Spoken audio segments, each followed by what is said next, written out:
Welcome to your year 2021 Zodiac forecast. I'm astrologer Patrick Arundell. Thank you so much for joining me. I'd be honoured if you'd subscribe to my channel. Now I'm going to provide a penetrative insight for each of the 12 zodiac signs, so please stay with me for that. But just to say, if you'd like to ascend beyond your zodiac sign, which is just based on the location of the sun and how the planets interact with that, and find out what this new year will hold for you as an individual, there is nothing more accurate and telling than a personal forecast. Now you can get your 12-month personal forecast for 2021 plus a character analysis for 30% off, a special offer. Please see the link below. But also know, if you order in 2020, I'll give you the rest of 2020 free. So if you order in October, you get October, November, December, plus the following 12 months. Now your zodiac forecast is going to be of great interest to you, of course, and it does give us a fascinating insight into what we can expect. But of course, the zodiac or the horoscope contains much more information than just our sun. And that's where that personal horoscope comes in. But also, as we start each year, we have a solar return. And I want you to think of that solar return at midnight on the 1st of January 2021 as like your personal birth chart. It gives us a blueprint of what we can all expect collectively for this new year. So I'm going to share that information next.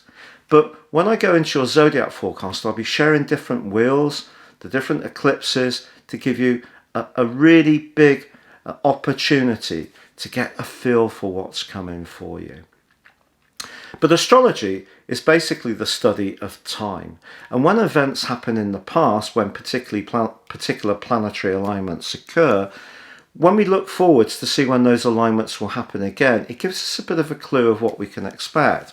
And the fascinating thing, of course, is that as 2020 came to a close on the December, Saturn moved back into Aquarius. It had been there from the 22nd of March to the 2nd of August 2020, but it moves from the cold sign of Capricorn, which it governs in its dignity. It's the sole ruler of Capricorn, and it moved into the sign of Aquarius, where it's the co-regent along with Uranus of December.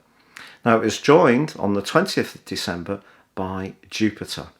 And then on the 21st of December, they came into a conjunction.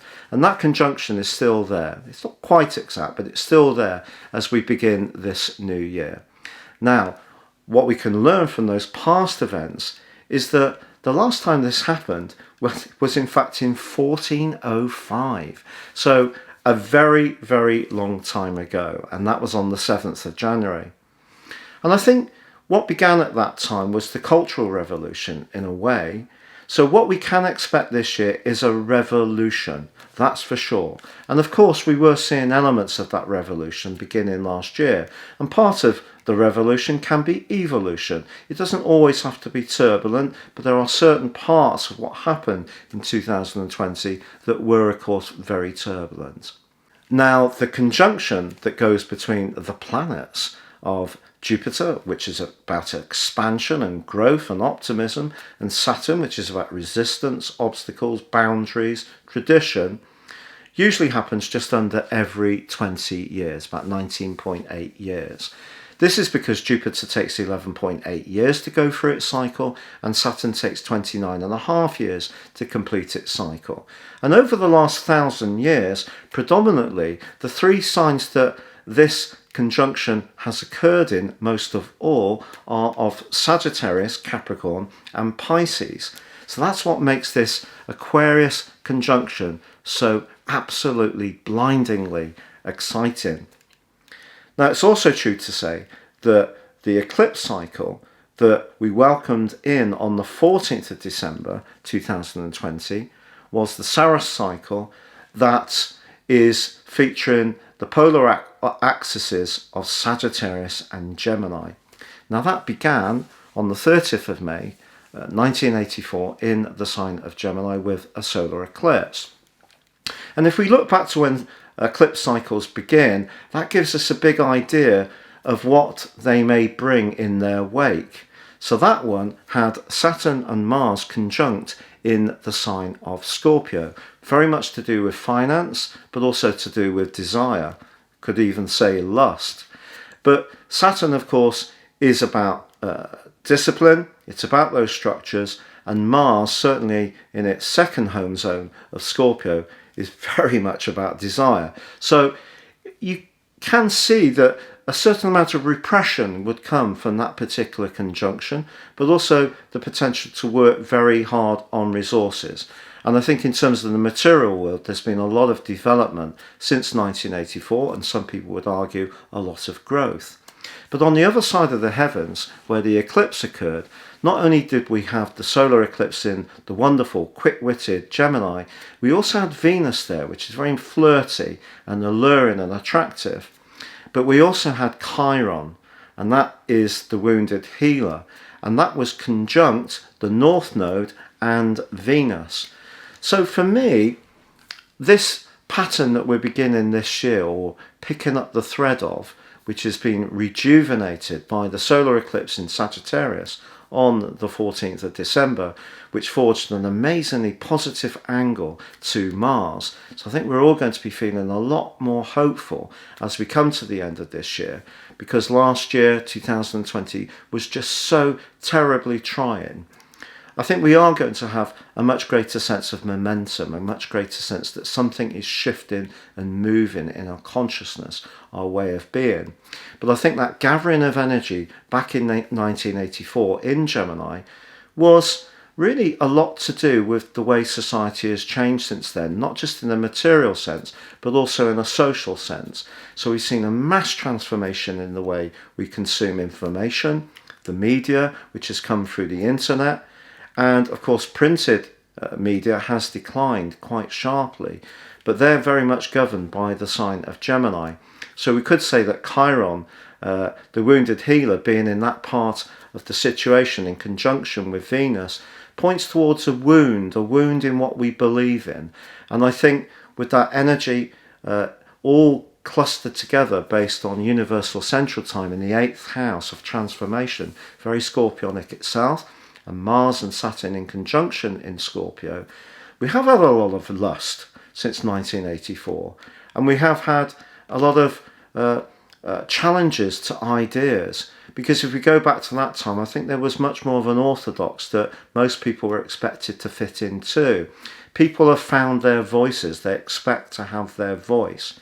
Now on the other side of the heavens, with the solar eclipse that occurred on the 14th of December 2020, Sagittarius energy is about the higher principle of communication. So it's about philosophy, it's about the intellect, it's about history, travel, it's about borders. It can be about laws and regulations, but it's very much to do with trying to find the higher principles of society. And because it forged an amazing link with Mars, I think both being fire signs, after the really pulverizing difficulties of 2020, which saw the end of an eclipse cycle between the axes of Cancer, which is ruled by the moon, so that's very much to do with emotion, the family, security, the seas, the waters, if you like, and on the other side, the harsh, cold reality of business, big industries, and materialism in perhaps its most extreme form, which has battled with the need to find emotional security on the other side of the heavens in Cancer. So we've had this big battle going on over the last couple of years, which has really been very difficult. And I feel that obviously there are some institutions, some business strands, some countries which will try to withhold or to hold on to power in a very oppressive way. And on the other side of the heavens, we had the moon is the repressed emotions that have been held down for a long time, especially to do with civil rights and people speaking up much more ardently about what they want.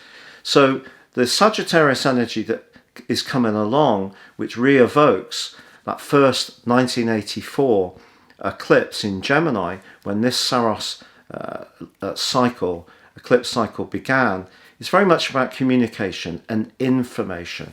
So this year we're going to see a lot of sharing of ideas, that's for sure. And of course, we're seeing a lot of polarization in people's viewpoints and a lot of outspoken expression of ideas, and sometimes not enough tolerance. So that's an interesting principle.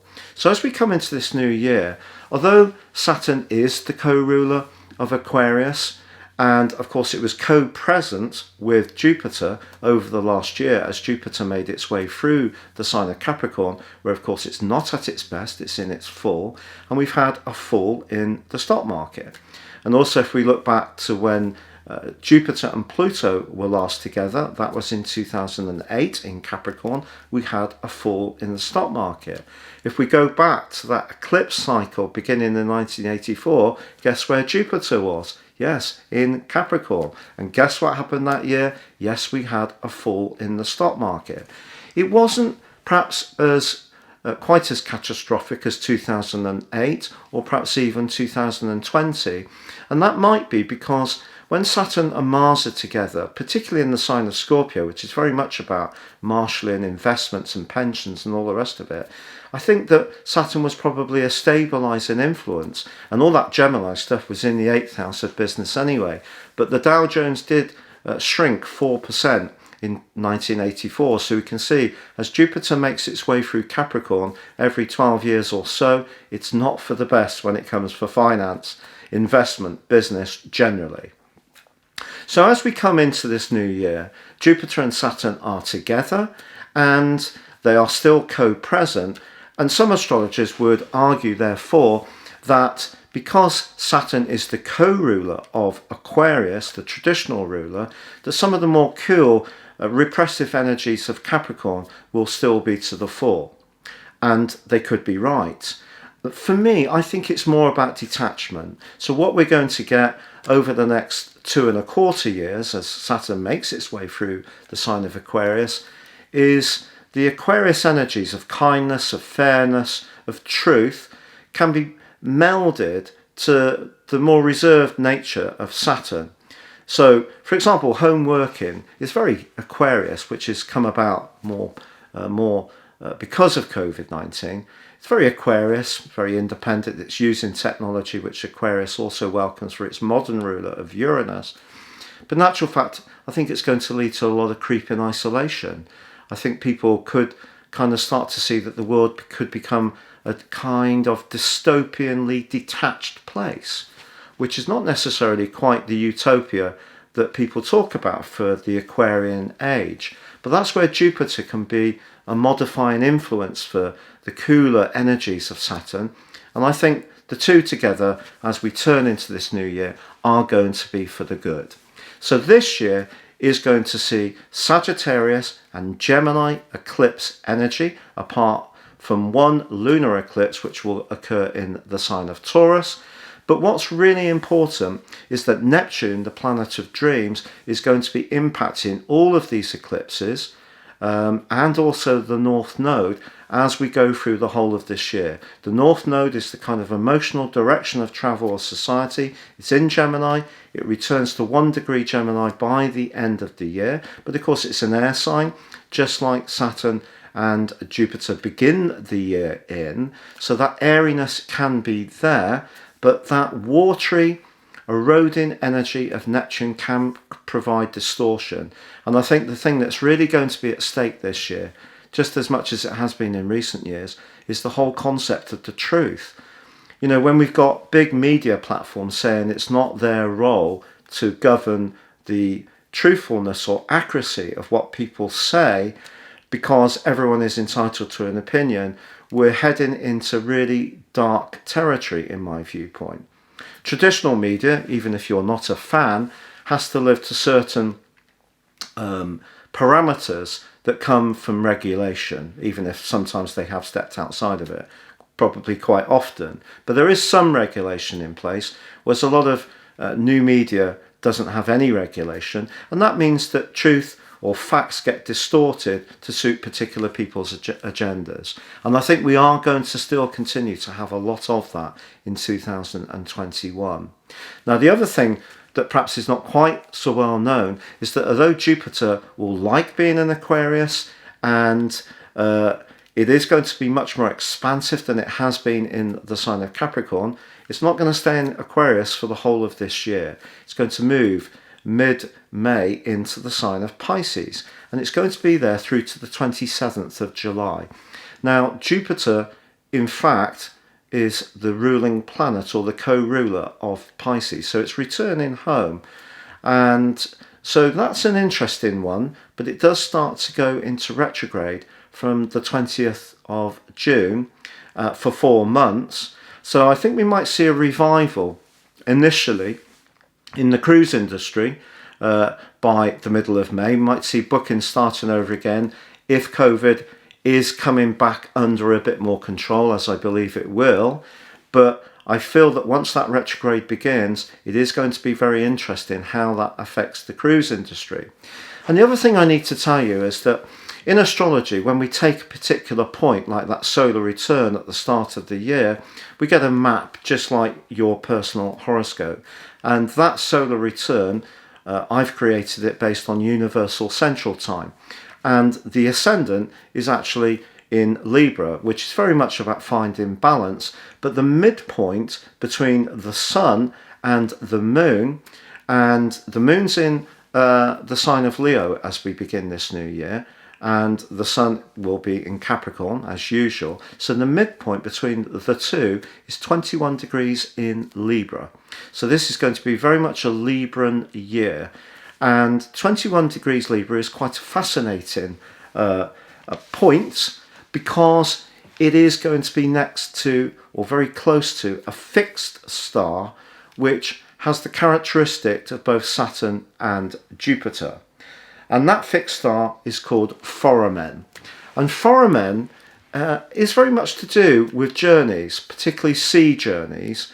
It's said to be broadly optimistic, but it can see passages from quite tumultuous events to much more enlightened understanding. And that seems to be where the world is at the moment. We have an opportunity to change how things are, but just finding a vaccine for COVID is not the answer. Many of us won't take it. And of course, many of us don't want to be ruled by fear, so we're going to carry on our lives. So it's an interesting fixed star to have on that midpoint, but also the midpoint is ruled in terms of the 12th harmonic, or the Dward, by the sign of Gemini. So, I'm talking about this Saros eclipse series being very much to do with the polarities of Gemini and Sagittarius. Gemini, quick wits, communications, sharing of information, and the higher energy of Sagittarius. Now, like all zodiac signs, I'm not talking in terms of your zodiac sign or how you live within your zodiac sign, because we all have a choice to live to the best of our zodiac signs, or there is a more base instinct within each zodiac sign, and everybody has a choice. But this year predominantly is going to be about finding balance, it is going to be about communication, and it is going to be about trying to find a search for truth. Now, I mentioned before, what did I say for 2020? Well, the midpoint was actually in Aquarius, and it was conjunct Venus. And Venus in Aquarius is very much about us as a collective. And also it was in the 4th house, which is about our sense of security. But we also had Neptune conjunct the moon as the solar return began for 2020.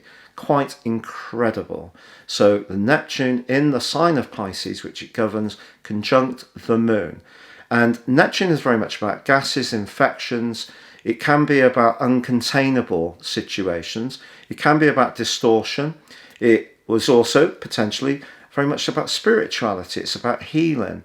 But having that conjunct the moon for the world collective, where we all found out that wherever we lived in the world, we were all connected to the same issue like never before. That's quite extraordinary. And the other thing that all astrologers knew, of course, was that we had the posse in Capricorn of Saturn, Jupiter and Pluto. So most astrologers believed that there would be a crash in the stock market, so we weren't wrong about that. But the implications of this infection, COVID-19, very much was there in the stars. So this year, you can see that Neptune energies are still going to be very important, and that potential for distortion or dishonesty, perhaps from politicians particularly. It can be to do with how information is shared on social media platforms particularly, but it can also be to do with our imagination, or that we have choices about the way we want to live our lives. But Sagittarius generally is very much about travel, and I think the travel industry will get revived this year, but I think we're going to see changes. So we're going to see more temperature tests at airports and ports. We may see some very quick COVID tests being enacted, which will give very quick results, and we'll start to see more and more travel picking up. It's a fact, because people don't like to be contained. And Sagittarius energy is about adventurism. It's about being very independent. And last year was very much about being locked in, which was very uncomfortable for many of us, because above all else, Sagittarius energy is about individual freedom. So this year is a very, very exciting year. It does give us an opportunity to bounce back. It's not going to be without big challenges. We do have a very pressing right angle between Saturn and Uranus, the two rulers of Aquarius, which is going to go on to about the 31st of July. It comes back from around about the last 5 days of November to the end of the year. And that's a really difficult aspect, I feel, because Uranus, of course, is in the sign of Taurus, and that's very much to do with resisting change. Taurus likes continuity, whereas Uranus likes to shake things up. So our attitude to the earth, environmentalism, how we live, how we consume, which Taurus energy is very much about as well. It's what we enjoy eating, drinking, spending our money on. Bit of luxury. All of us love a bit of luxury. But that's being tempered by this potential new world order that Jupiter and Saturn initially are bringing in the sign of Aquarius, plus that solar eclipse energy that really came in with such a hurtling ferocity in its wonderful trine with Mars on the 14th of December. We've had Venus move in mid-month December into the sign of Sagittarius. So it's a much freer, looser energy as we come into this new year. But stay with me now to get the inside track on your zodiac sign, because I really feel that this is a year that we need to be informed about like no other. Welcome, Leo, to your year 2021 deep dive, the zodiac forecast. This year begins so excitingly for you. Why should that be? Well, an eclipse series has switched, and it switched in the middle of December 2020 into the sign of Sagittarius. And of course, that's another fire sign like yours. So it shares your fire tropicity. So that's very enabling for you. What we've had over the last couple of years is a continuing pressure, a pinch point between the 12th and the 6th houses of your situation. On one hand, the 12th, which is ruled by the moon, is very psychological, and the 6th house has been very much to do with work, obligations, to do with health and fitness. If you have felt a bit out of sorts at times, or feeling that everyone else's responsibilities tend to fall on your shoulders, it wouldn't be a surprise. But this year gives you an opportunity to get on the front foot in a much more energized way, which is truly exciting. So it full flows from that solar eclipse of the 14th of December, which forged a link, an enabling 120-degree trine to Mars, the planet of action, which is in its home zone of Aries as this year begins. So that is what you're taking into this year, because they're still in a terrific alliance as we start 2021. Also, Venus, the planet of love and attraction, is in the sign of Sagittarius, and that's forging a brilliant link to Mars in Aries, and also it's giving you an opportunity to feel, much more alluring, and perhaps in the mood to strut your stuff a little more freely. But when it comes to relationships, the big mover and shakers are, of course, Saturn and Jupiter, because they've moved into your sector of relating. They've moved into the sign of Aquarius for the first time since 1405, so it's a very rare conjunction that begins this year. It exactly came together on the 21st of December, the winter equinox. What does this mean? Well, Jupiter in your 7th house means that it's halfway through the journey of when it was in your sign. So this is very much seeing where you're at in that 11.8 year journey in terms of how you interact with others. If your relationships with others has been harmonious, you can really celebrate that this year. If your relationship with others has been bumpier or there's been strains, Jupiter, which is about knowledge, gives you an opportunity to become more informed about the ins and outs of how you interact with others, and to give you a chance to see if there are opportunities for healing, because Jupiter is very much about opportunity, and it can be about good fortune. So if you're single, this can be a particularly significant year for relationships, but so can it be if you're in an established tie too. Now, of course, alongside Jupiter at the start of this year is Saturn. Now, Saturn is not your favourite friend because it's in its detriment in your sign, because its ruler, it's the ruler of Aquarius, the co-ruler, but also it's the ruler of Capricorn too. So we've had a 2.5 year period of Saturn really being quite restrictive, and for you, I do feel that may have led to a sense that life was just very workaday and has not had so much fun and opportunities to be more playful. So what does it mean, Saturn going into the 7th house? Well, it means that if there is a relationship that does require work, then that's going to be the story for the next 2.25 years. You probably got a bit of a taste for this if you're in a tie which isn't quite as you'd like between the 22nd of March and the 2nd of August last year. But you may have learnt a lot of lessons from that. And Saturn in your sign of relating doesn't mean to say even a weak relationship will end if both parties are prepared to galvanize themselves to find a greater accord. So Saturn rewards hard work. So the more we take the inspiration of Jupiter and we add the perspiration of Saturn, the more we have an opportunity to improve things. But they are both square Uranus, the planet of freedom, which is in the part of your chart to do with your world role. Now, if you are feeling particularly unsettled in terms of your work, or you haven't got a job, or COVID has led to you losing a role, I am genuinely sorry about that for you. But the fact is, pretty broadly through till the time of your birthday, Saturn and Uranus are going to be in a square. So that can potentially create tensions between you and someone you work with or work for. It could be someone older than you, it could be someone younger than you, but it's likely to be where one person wants to maintain the status quo and the other person is more open to a new way of doing things. Now, your sign has an interesting dimension to it, because of course you're a fire sign, you're ruled by the sun, you're the most magnificent sign, you have the maximum amount of charisma, but the truth is you're a fixed sign. You don't necessarily easily like change, and also you tend to work best when you're in some kind of pairing. So it could be in a work situation, an informal partnership, or it could be something that's more cemented down in writing. And generally, if you have someone that you can collaborate with, it's something you can really appreciate.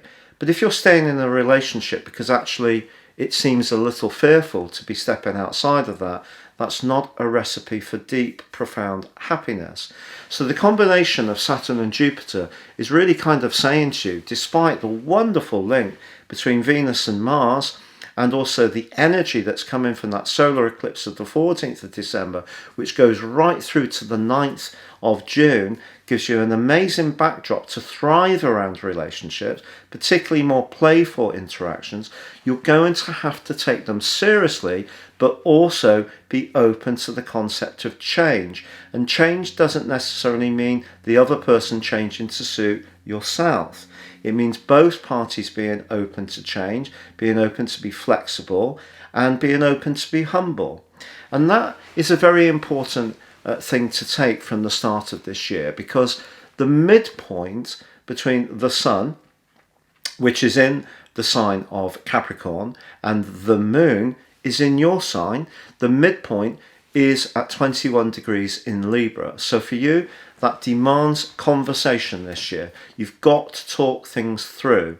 The problem is that midpoint is challenged by Pluto, which retains its transit through the sign of Capricorn. And so that can create quite a lot of nervous energy if things aren't moving in quite the way you would like, or at quite the speed you would like to. It's also true that when this solar return occurs, Saturn, which remember is not your best friend, is in opposition with your Moon.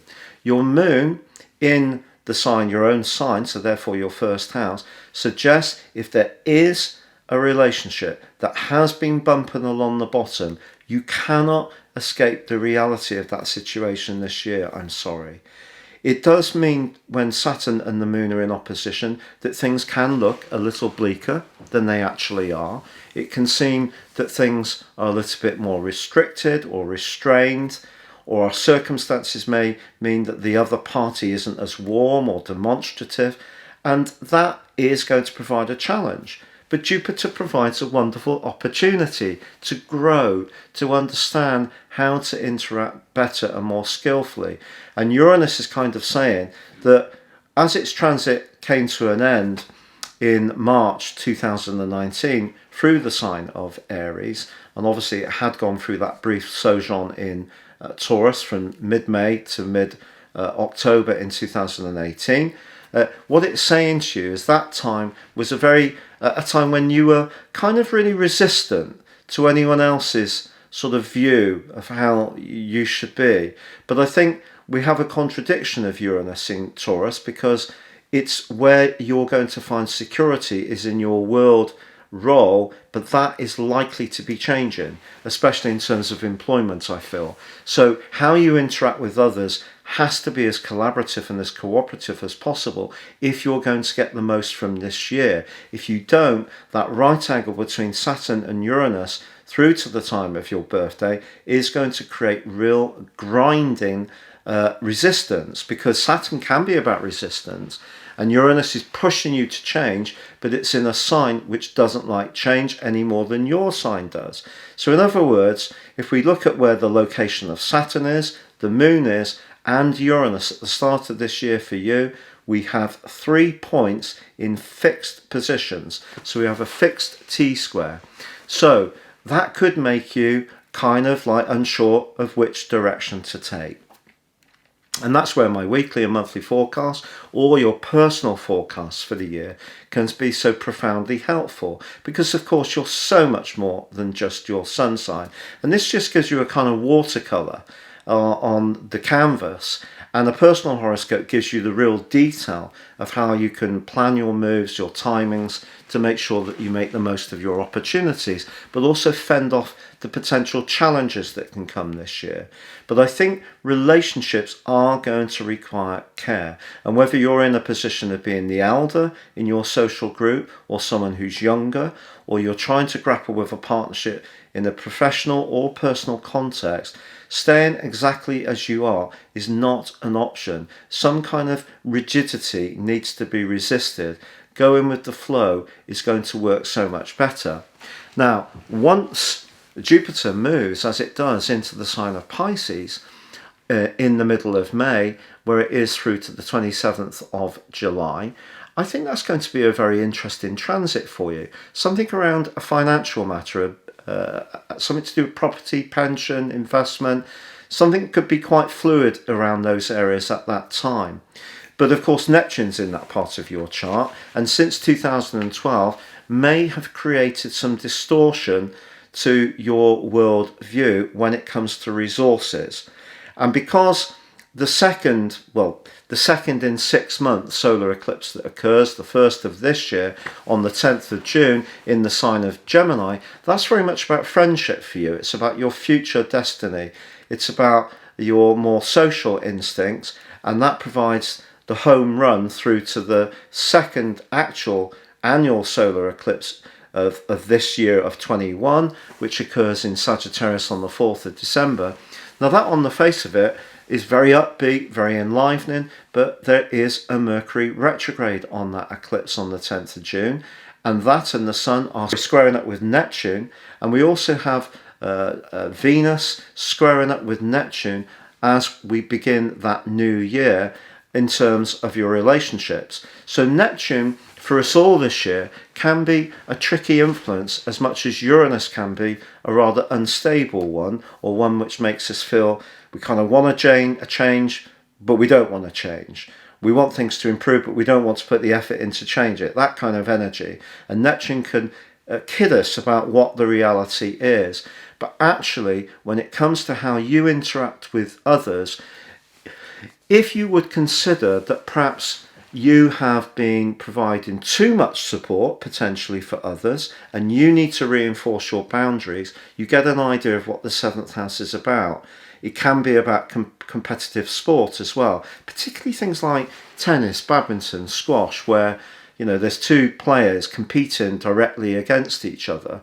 But if you have been very patiently supporting others in what they're doing, and it feels that your needs have come second, and I think that has been the case for a lot of Leos, what Mars has been doing as it's squared up with that group of planets in the last 6 months of 2020 has really been making you more and more frustrated if you've been sacrificing your individuality in order to keep everybody else together. So I think a much more radical part of your nature and your agenda this year must be to reinforce your boundaries, but that means by saying what you want, but it doesn't mean in demanding that you get what you want. It means in negotiating, because with Jupiter mainly in Aquarius this year, but Saturn in Aquarius all year, if you demand things to be only on your terms, it will lead to very serious consequences in your relationships.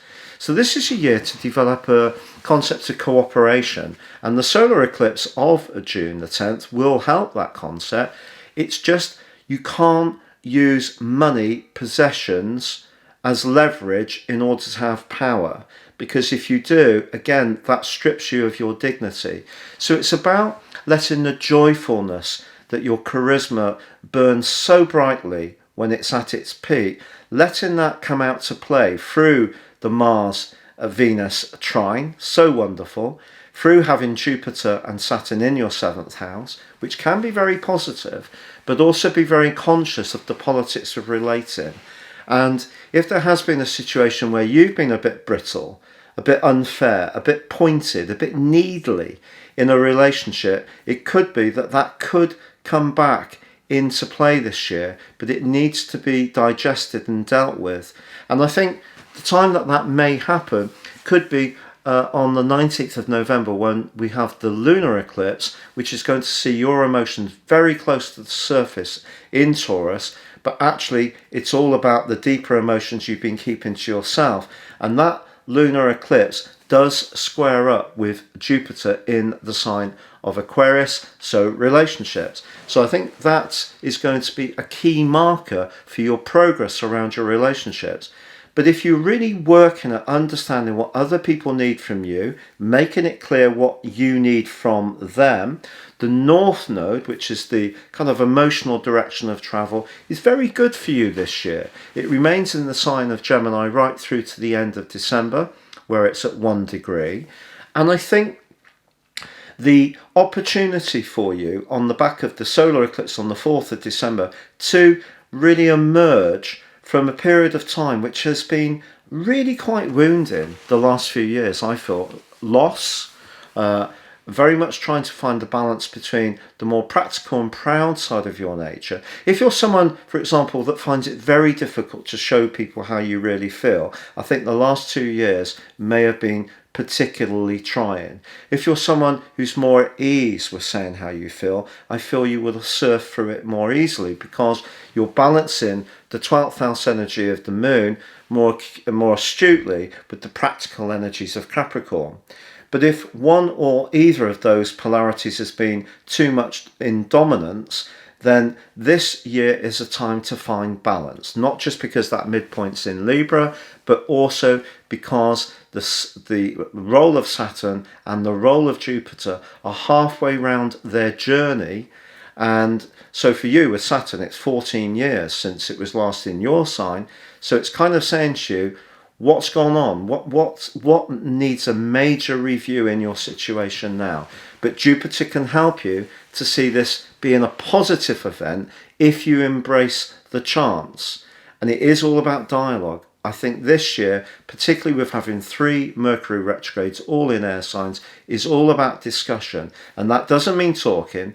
A lot of people, a lot of us, particularly on social media, are very keen to share our thoughts, but real communication comes from the send and receive.